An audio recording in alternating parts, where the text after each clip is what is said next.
ఒక్క లైక్ చేస్తే ఒక ప్రాణాన్ని కాపాడిన వారవుతారు.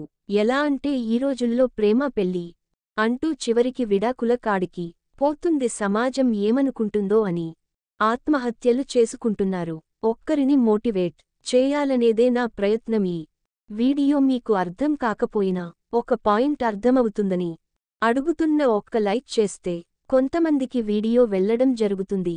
మిత్రమా, మొట్టమొదట ఆడది చేసే పని అబ్బాయికి దగ్గర అవ్వాలని చూస్తుంది. మిత్రమా, అమ్మాయికి నచ్చితే వాళ్లతో ఉండాలని, తను చేసే పనులల్లో కూడా తోడుగా ఉండాలని కోరుకుంటుంది. ఎప్పుడు కూడా అబ్బాయి గురించే ఆలోచిస్తుంది. తనకు ఎటువంటి ప్రాబ్లమ్స్ వచ్చినా కలిసి ఉండాలని అనుకుంటుంది. ఇందులో అబ్బాయి గుర్తుపెట్టుకోవలసిన విషయానికి, ఒకసారి అమ్మాయిని లవ్ చేసే ముందు ఆ అమ్మాయి నీకు ఇచ్చే మర్యాద కాస్త ఎక్కువగా చూపించినట్టయితే ఖచ్చితంగా అమ్మాయి నీకు దగ్గర అవ్వాలని ఆలోచిస్తుంది. ప్రేమంటే తను చేసే ప్రయత్నంలో తోడుగా నిలవాలి. ఈ కాలంలో అబ్బాయిలు ఎలా ఆలోచిస్తున్నారంటే, డబ్బు సంపాదించాలి, తర్వాత పెళ్లి చేసుకుని హ్యాపీగా జీవితాన్ని కొనసాగించాలి. ఎందుకంటే మనం ప్రేమించే కంటే మనల్ని ప్రేమించే అమ్మాయి, అటువంటి అమ్మాయిని మగాడు ఖచ్చితంగా వదిలించుకోకూడదు. నీవు కావాలని వచ్చిన అమ్మాయి నీ కుటుంబాన్ని నా కుటుంబం అని అనుకుంటుంది. అందుకే అటువంటి అమ్మాయిని మీరు ప్రేమగా చూసుకోవాలి. వాళ్ళు వాళ్ల లిమిట్స్ దాటి మీకోసం వచ్చిన అమ్మాయిని మీరంటే ఎంత ఇష్టం ఉంటే అలా వస్తుంది. అలాంటప్పుడు ఒక అమ్మాయి తను ఎలా రియాక్ట్ అవుతుంది, దీనిని అందరూ గమనించి సంతోషంగా ఉండండి. చేసే పని చిన్నదని సిగ్గుపడకు. కోట్లు కూడపెట్టిన ప్రతి ఒక్కడూ మొదట కూటికి లేనివారే అని మరువకు. కడుపుకి పడని ఆహారం తిని అవస్థ పడకండి. కలుపుగోలుతనం లేని బంధాలను చేరి అవమాన పడకండి.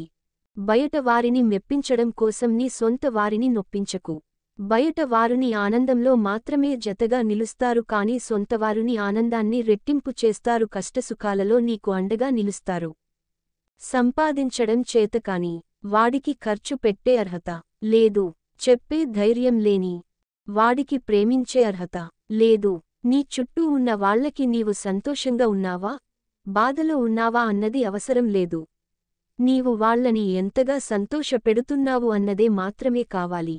ఎదుటివారితో పోల్చుకోవడం, ఎదుటివారి నుండి ఆశించడం, ఈ రెండు వదిలేస్తే లైఫ్లో చాలా సమస్యలు పోతాయి. స్త్రీ మనస్తత్వం కోప్పడితే బాధపడుతుంది, కానీ ఒక మెట్టు దిగి బ్రతిమిలాడితే నీ పైన ఉన్న ప్రేమను రెట్టింపు చేస్తుంది.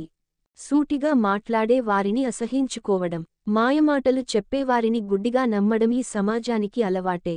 మధ్య తరగతి లైఫ్ అంటే కష్టంలోని స్థాయిని, ఖర్చులోని స్తోమతను చూపిస్తుంది. కోరికలు అనేవి సముద్రంలో అలలు లాంటివి, కానీ నీవు మాత్రం అలలులాగా ఎప్పుడూ ఎగిసి పడకూడదు. సముద్రంలాగా సాగుతూ వెళ్ళిపోవాలి. టైం యొక్క వాల్యూ తెలియనివాడు జీవితం యొక్క వాల్యూ అర్థం చేసుకోలేడు. అహంకారం అనేది భయంకరమైన మానసిక వ్యాధి లాంటిది. ఈ వ్యాధి సోకిన వాళ్ళు సుఖపడరు, ఎదుటివాళ్లని సుఖపడనివ్వరు. ఎదుటివారు ఏం చేస్తున్నారో అది మీరు చేయడం కాదు. మీకంటూ ఒక ప్రత్యేకత ఉండాలి. మీరు ఏం చేయాలనుకుంటున్నారో అది చేసి చూపించాలి. ఖచ్చితంగా గమ్యాన్ని చేరుకుంటారు. నీ టైం బాగున్నప్పుడు నీవు తప్పుగా మాట్లాడినా పాజిటివ్గానే తీసుకుంటారు. అదే నీ టైం బాగోలేనప్పుడు నీవు జోక్గా మాట్లాడినా నెగటివ్గానే తీసుకుంటారు. సంతోషానికి ఉన్నోడు లేనోడు అనే భేదం లేదు. తృప్తిగా ఉన్న ప్రతి చోట అది పుష్కలంగా దొరుకుతుంది. అర్థం చేసుకున్నట్లయితే కోపం కూడా అర్థవంతమైనదే. అపార్థం చేసుకున్నట్లయితే నిజమైన ప్రేమ కూడా అర్థం లేనిదే. అర్థం చేసుకున్నట్లయితే కోపం కూడా అర్థవంతమైనదే. అపార్థం చేసుకున్నట్లయితే నిజమైన ప్రేమ కూడా అర్థం లేనిదే. మిమ్మల్ని అభిమానించే వారిని మీరు దూరం పెట్టినప్పుడు కాదు, మీరు అభిమానించేవారు మిమ్మల్ని దూరం పెడతారు. చూడండి, అప్పుడు అర్థమవుతుంది మీకు దూరం పెట్టడంలో ఉన్న బాధ. డబ్బు లేకపోయినప్పటికీ సంస్కారం ఉన్నట్లయితే లైఫ్ సాఫీగా సాగిపోతుంది. డబ్బు ఉండి సంస్కారం లేకపోతే ఆ జీవితం వ్యర్థం అవుతుంది. మనకు అర్థమయ్యాక అనుభవించే విషయాలు కొన్ని ఉంటే అనుభవంలోకి వచ్చాక అర్థమయ్యేవి మరికొన్ని ఉంటాయి. మనం ఎంత ఇష్టపడితే అంత అలుసైపోతాము. మనం ఎంత ప్రేమిస్తే అంత బాధపడతాము. మనం ఎంత నమ్మితే మనకు అంత ద్రోహం జరుగుతుంది. ముందున్న కాలికి గర్వం లేదు, వెనకున్న కాలికి అవమానం లేదు. ఎందుకంటే ఆ రెండు కాళ్ళకి తెలుసు తమ స్థానం మారడానికి ఒక్క క్షణం చాలు. నిన్ను ప్రేమించే బంధాన్ని ప్రేమించడం మొదలు పెడితే చాలు. నిన్ను ద్వేషించే వ్యక్తులు గురించి ఆలోచించే టైం నీ దగ్గర ఉండదు. ఎవడో వస్తాడు, ఏదో చేస్తాడు అని ఎప్పటికీ ఎదురుచూడకండి. ఎందుకంటే మీ ప్రక్కన ఉన్న మీ స్నేహితుడు కూడా వాడి అవసరానికే ఉంటాడు, కానీ మీతో ఎవ్వరూ రారు. గాయపరచిందని గతాన్ని, కలిసిరాలేదని కాలాన్ని నిందిస్తూ కూర్చుంటే లైఫ్లో కృంగిపోవడం తప్ప సాధించేది ఏమీ ఉండదు.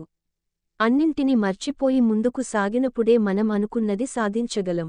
నేను అనే ఆత్మాభిమానం ఒక మనిషిని ఎంత ఎత్తుకు తీసుకువెళ్తుందో, నేనే అనే అహంకారం ఆ మనిషిని అంత పాతాళానికి దిగజారుస్తుంది. సుడియున్నవాడికి హాయిగా కూర్చుని తిన్నా కూడా వాడి సంపద పెరుగుతూనే ఉంటుంది. దురదృష్టవంతుడు ఎంత కష్టపడినా వాడిని దరిద్రం వెక్కిరిస్తూనే ఉంటుంది. మంచి ఆలోచనలు మీకు ఆరోగ్యాన్ని ఇస్తాయి. చెడు ఆలోచనలు మీకు కొత్త రోగాల్ని తెచ్చిపెడతాయి. అందుకే మంచిగా ఆలోచించండి, నిత్యం ఆరోగ్యంగా ఉండండి. పెరుగు కంటే పెరుగులో దాగి ఉన్న నెయ్యికే వాల్యూ ఎక్కువ ఉంటుంది. అదేవిధంగా మనిషి కంటే మనిషిలో దాగి ఉన్న మంచితనానికే వాల్యూ ఎక్కువ. మీ తోటివారి ఆలోచనలని గౌరవించకపోయినా పర్వాలేదు, కానీ అపహాస్యం మాత్రం చేయకండి. ప్రతి ఒక్కరిలో ఏదో ఒక గొప్పతనం ఉంటుంది. మీకు దాన్ని చూసే గుణం ఉండాలి. అభినందించే మంచి మనసు కూడా ఉండాలి. తల్లిదండ్రులకు ఉన్నన్నాళ్లు ముద్ద పెట్టరు, ఊపిరి పోయాక పంచభక్ష పరమాన్నాలు పెడతారు. ఏదైనా ఉన్నప్పుడు వాల్యూ తెలుసుకోరు, పోయాక తెలుసుకున్నా తిరిగిరారు. గుణంలో మీకన్నా ఎక్కువ ఉన్నవారితోనూ, ధనంలో మీకంటే తక్కువ ఉన్నవారితోనూ పోల్చుకోండి. నీవు సంపాదిస్తున్నప్పుడు పలు రకాల వాళ్లు నీకు పరిచయం అవుతారు. అదే 10 రూపాయలు అప్పు అడిగినప్పుడు పరిచయస్తులు కూడా పరాయి వారిలా నీకు దూరంగా పోతారు.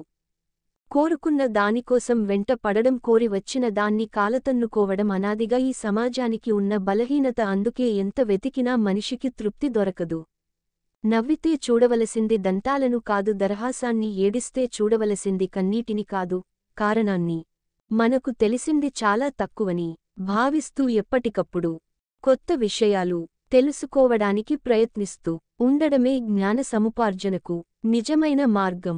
ఏ వ్యక్తి అయినా సులభంగా లభించినదాన్ని చులకనగా చూస్తాడు.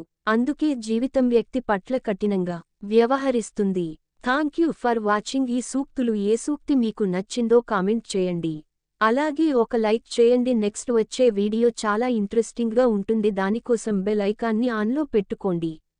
నేను ఎప్పుడు అప్లోడ్ చేసిన వీడియోస్ మీకు వెంటనే మీ దగ్గరికి వస్తాయి. అందుకోసమే నా ఛానల్ని సబ్స్క్రైబ్ చేసుకోండి.